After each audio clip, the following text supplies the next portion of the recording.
आप सभी का आर एजू सेंटर में स्वागत है। आज मैं महमूद गजनवी से संबंधित वीडियो लाई हूँ। तो शुरू करते हैं वीडियो। महमूद गजनवी का वर्णन। महमूद का जन्म 2 अक्टूबर 971 को जाबुलिस्तान क्षेत्र के गजनी शहर में हुआ था। इनके पिता सुबुत्तगिन एक तुर्की दास के सेनापति थे, जिन्होंने 977 में गजनी में गजनवी राजवंश की नींव रखी थी, जहां उन्होंने खुरासान और ट्रांसकोशियाना पर शासन करने वाले सामनीदों के अधीन शासन किए थे। महमूद की माता जाबुलिस्तान क्षेत्र के एक जमींदार कुलीन परिवार से थी, जो संभवतः ईरानी मूल के थे। इसलिए कुछ स्रोतों में उन्हें महमूद ए जाबुली के नाम से भी वर्णन किया गया है। इनके पिता के मृत्यु के पश्चात 27 वर्ष के उम्र में 998 ईस्वी में गजनी के शासक बने। हालांकि इससे पहले उनके भाई इस्लाम के साथ उत्तराधिकारी का एक छोटा सा युद्ध करना पड़ा था। 998 ईस्वी में इसके बाद महमूद बल्ख गए और अमीर अबुल हारिथ मंसूर बिन नूर द्वितीय को श्रद्धांजलि अर्पित किए। उन्होंने अबुल हसन इसफरैनी को अपना वजीर नियुक्त किए और फिर गजनी से पश्चिम की ओर कंधार क्षेत्र और उसके बाद बुस्त पर कब्जा करने के लिए प्रस्थान किए, जिसे उन्होंने एक सैन्यकृत शहर में बदल दिए थे। वे सुल्तान की उपाधि धारण करने वाले पहले शासक थे। इसे खलीफा कादिर ने यामनी दौला की उपाधि दिए थे। इसके अतिरिक्त उसे अमीन उल मिल्लन का खिताब भी दिया गया था। मूल रूप से महमूद हनफी विधि के अनुयायी थे, लेकिन सिंहासन पर बैठने के बाद उन्होंने करामी संप्रदाय के और उनका झुका हुआ और अंततः सफ़ी विधि को अपना लिए थे। उन्हें कुरान याद था और वे मुस्लिम कानून और परंपरा से भलीभांति परिचित थे। गजनवी लेखक अबू अल फदल बेहाकी और कवि फारूकी सिस्तानी के अनुसार सुल्तान अपने धार्मिक कर्तव्यों का पालन में अत्यंत सजग थे और नियमित नमाज अदा करते थे तथा कुरान पढ़ते थे। रमज़ान के महीने में 2.5% ज़कात एकत्रित किए जाते थे और गरीबों पे खर्च की जाती थी। सेंसरशिप लागू की गई थी और विधर्म या दुराचारी को दंडित करने के लिए एक अधिकारी की नियुक्ति की गई थी। अपने साम्राज्य में इस्लामी शिया, करामती और बातिनी संप्रदाय के अनुयायियों को इन्होंने दबा दिया था। महमूद ने स्वयं को अफरासियाब का वंशज होने का दावा किए थे। मुगल सम्राट औरंगजेब ने महमूद को एक ऐसे सुल्तान के रूप में उल्लेख किए हैं जिसने अपने राज में विधर्म को दबा दिए थे। महमूद गजनवी को अपने राज को एक विशाल शक्तिशाली साम्राज्य बनाने के लिए विशाल सेना और धन की आवश्यकता थी। वह बचपन से भारत की अपार समृद्धि और धन दौलत के विषय में सुनता आ रहे थे, इसलिए वह भारत पे आक्रमण करने की योजना बनाई। महमूद ने 101 से 1027 के बीच भारत में 17 बार आक्रमण किए थे। उनके पिता सुबुत्तगिन भी एक बार उत्तर भारत के शासक हिंदू शाही राजवंश जो पंजाब से लेकर आधुनिक अफगानिस्तान तक फैला हुआ था, इसके राजा जयपाल के विरुद्ध 977 ईस्वी में सेना भेजी थी, जिसमें जयपाल को काफ़ी भारी क्षति हुई थी और जयपाल मजबूर होकर संधि किए थे। हिंदू शासक जयपाल ने ससानी शासक के अंतर्गत भूतपूर्व गवर्नर के पुत्र के साथ मिलकर गजनी पर चढ़ाई भी किए थे, लेकिन उसे हार का सामना करना पड़ा था। उसने अगले वर्ष फिर चढ़ाई की, फिर भी उन्हें पराजित हुआ। इन लड़ाइयों में वे युवराज के रूप में महमूद ने सक्रिय रूप से भाग लिए थे। महमूद गजनवी ने भारत पे पहला आक्रमण हिंदू शाही शासक जयपाल के विरुद्ध 1001 ईस्वी में किए थे। गजनवी ने जयपाल को पराजित करके बंदी बना लिए। बाद में जयपाल ने गजनवी को 2.5 लाख दिनार देकर खुद को मुक्त कराए थे। इस हार की आत्मग्लानि से जयपाल ने आग में खुद को जलाकर आत्महत्या कर लिए थे।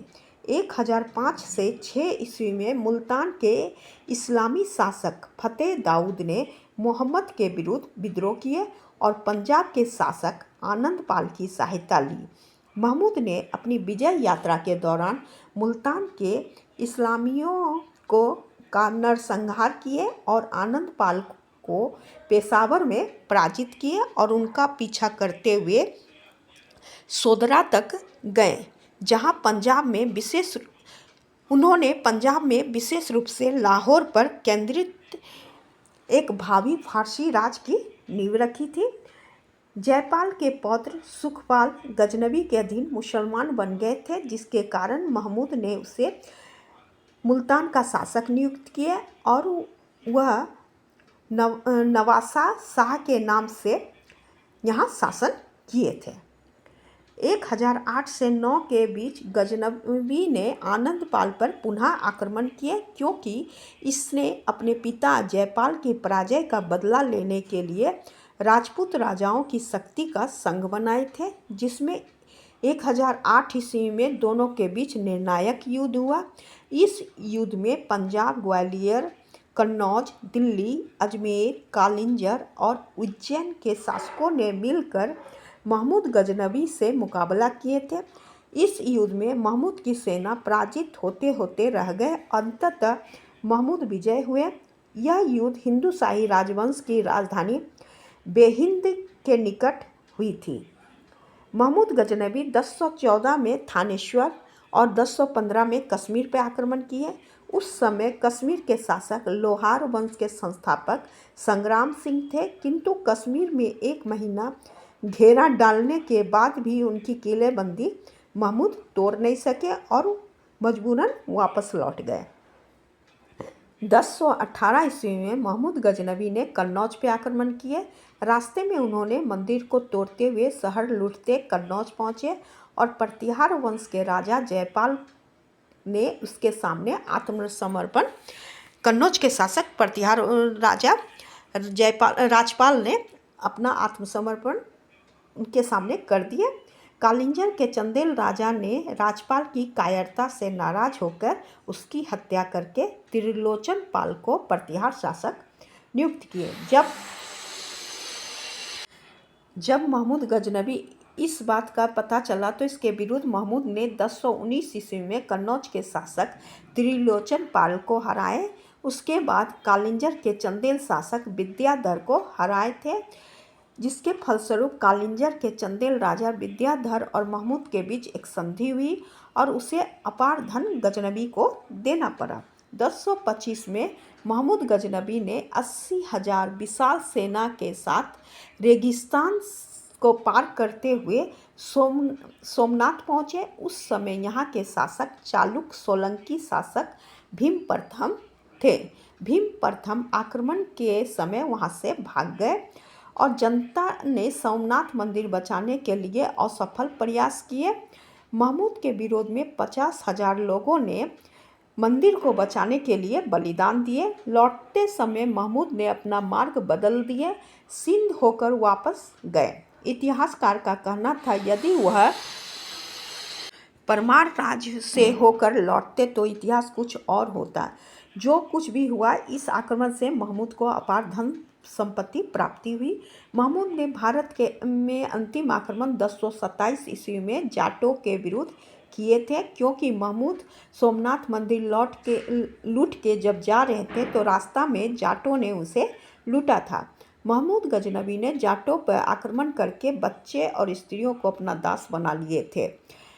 आक्रमण के दौरान महमूद गजनवी को मलेरिया की बीमारी हो गई थी। 1930 ईस्वी में महमूद गजनवी की मृत्यु हो गई। मृत्यु के पश्चात उसके पसंदीदा विश्राम स्थल फिरोजी उद्यान में उन्हें दफनाया गया और उनका मकबरा अफगानिस्तान के गजनी से 4 किलोमीटर उत्तर पूर्व में स्थित रोजा गांव में बनाया गया है। गजनवी के बाद उनके बड़े पुत्र मोहम्मद शासक बने और खुरासान, इराक तथा ईरान के सिंहासन पर उसका दूसरा पुत्र मसूद बैठे। गजनवी के मृत्यु के समय मसूद इराक में था और अपने बड़े भाई के विरोध में विद्रोह करके उसे कैद कर लिए और अंधा कर दिए। ईरान और ट्रांस ओंक्सियाना के मसूद को सामना करना पड़ा, जिसमें मसूद पराजित हुए और वह भाग के लाहौर में शरण लिए, जहां महमूद के समर्थक ने उनकी हत्या कर दी। मसूद के लड़के मसदूद ने अपने पिता की हत्या का बदला लेने के लिए मोहम्मद को गद्दी से उतार के उसकी और उनके लड़के की हत्या कर दी, लेकिन वह भी सोल्जुक तुर्क को नहीं दबा सके। इस कारण गजनी वंश का पतन हो गया। खुसरो मलिक इस वंश के अंतिम शासक थे। महमूद गजनवी दरबार में 400 कवि रहते थे। दरबारी कवियों में सबसे प्रमुख फिरदौसी थे, जिन्होंने शाहनामा की रचना की थी। उनके साथ अलबरूनी, उतबी, उनसूरी और फारूकी जैसे अन्य विद्वान कवि रहते थे। सुल्तान स्वयं एक कवि और विद्वान थे। कहा जाता है कि वे तफरीदुल फुरू नामक फिक़ह ग्रंथ के वे लेखक थे। भारतीय इतिहासकार मोहम्मद हबीब का कहना है कि महमूद गजनवी के शासनकाल में गैर मुसलमानों पर जजिया कर नहीं लगाया गया था और ना ही जबरन धर्मांतरण किया गया था। महमूद गजनवी को भारत में लुटेरे के रूप में वर्णन किया जाता है, जो भारत में 17 बार धन लूटने के लिए आक्रमण किए थे। इन्हें बुतसिकन भी कहा गया है। आज का वीडियो मेरा यहीं तक था। Thank you.